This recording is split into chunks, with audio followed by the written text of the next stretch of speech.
హరే కృష్ణ. తిరుప్పావై 16వ రోజు 16వ పాశనం.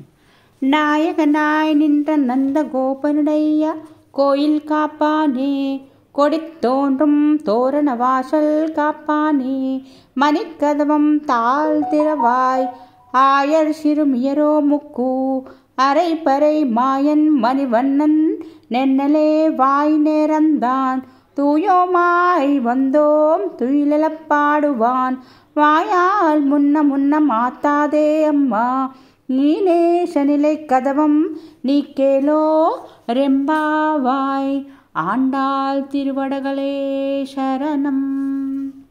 నందగోప బాలుని ప్రాసాదమును రక్షించేవాడా, ద్వారపాలక, మణిమయమైన చిరు గజ్జలతో కూడిన తలుపును దయచేసి తెరువు. ఆ కన్నయ్య మాకు దర్శనమిస్తానని నిన్ననే మాట ఇచ్చాడు. గోపికలము శుభ్రంగా స్నానం చేసి వచ్చాము. ఆ నందగోపాలునికి సుప్రభాతం పాడడానికి అది ఇది అంటూ నువ్వు కాదనకు. స్వామి, తలుపులు తెరు, లోకానికి శుభాన్ని చేకూర్చేటువంటిది మన ఈ శ్రీవ్రతము అని ఈ పాశురంలో చెప్పబడింది. హరే కృష్ణ.